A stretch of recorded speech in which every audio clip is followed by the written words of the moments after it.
Bonjour, dans cet exercice, nous allons apprendre à développer des expressions littérales. D'accord?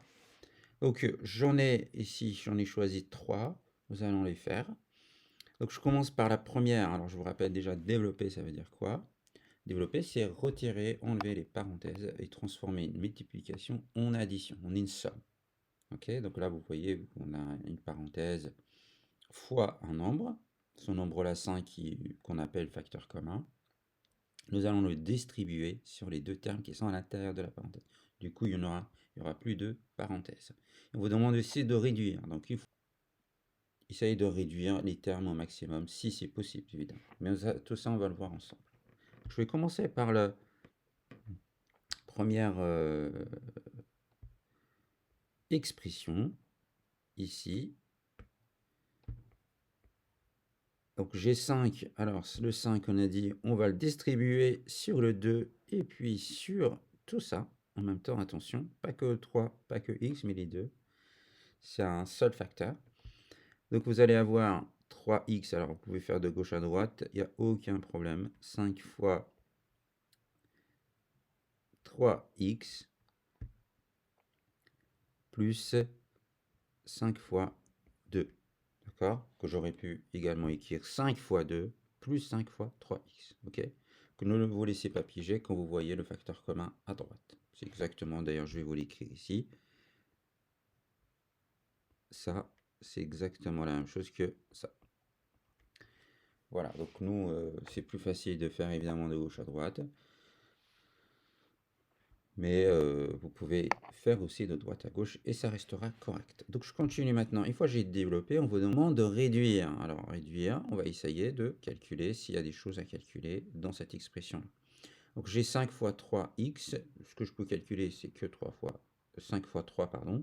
X étant donné encore inconnu. Donc je vais avoir ici 15x et 5 fois 2, ça fait 10. Donc j'aurai fini de développer et de réduire. Je vais passer à l'expression numéro 2. Donc là, pareil, vous voyez, j'ai 7 fois, entre parenthèses, 4x moins 1. Alors on est aussi 7 facteurs de 4x moins 1. Vous avez deux termes, ici et là. Donc okay, c'est ce qu'on appelle les termes. Et bah, le 7 ici, c'est le facteur commun. D'accord? Facteur commun. Et tout ça, il faut le connaître, ce vocabulaire.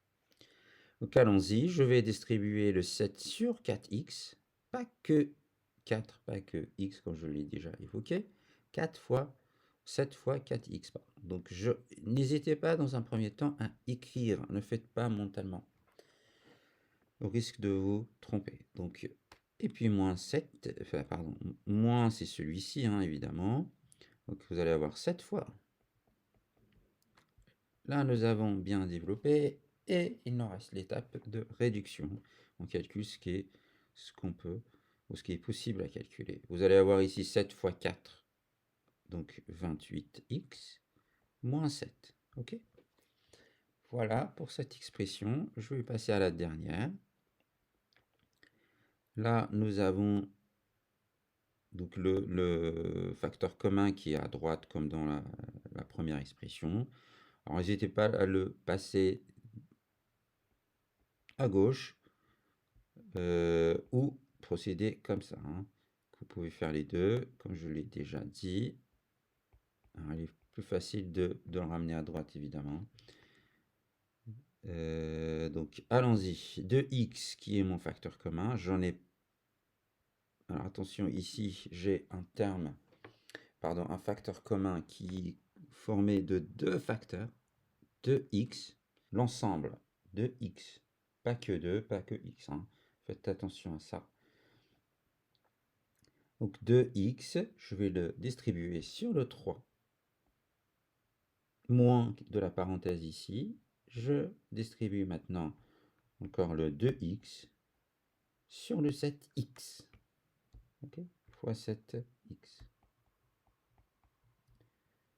Voilà, et je termine maintenant en calculant les facteurs possibles. Ici, vous avez 2x fois 3, 2 fois 3. Alors, je vais le réécrire comme ça, c'est plus facile pour vous. Je ramène le 3 ici et je remets x en dernier. Ici, pareil, je mets les facteurs numériques ensemble, les facteurs constants ensemble, et je remets les autres ensemble. Donc 2 fois 7 et x fois x. Alors on va le recalculer après. Vous voyez, tout ça, ça fait partie de l'étape réduction, car le développement est déjà fait. Donc allons-y, ici je vais avoir 6x moins 14 et x fois x, on avait dit que c'était x carré. Ok, c'est pas 2x, x fois x et x carré. Ne confondez pas les deux. Donc voilà, et là vous aurez vraiment répondu à la question demandée.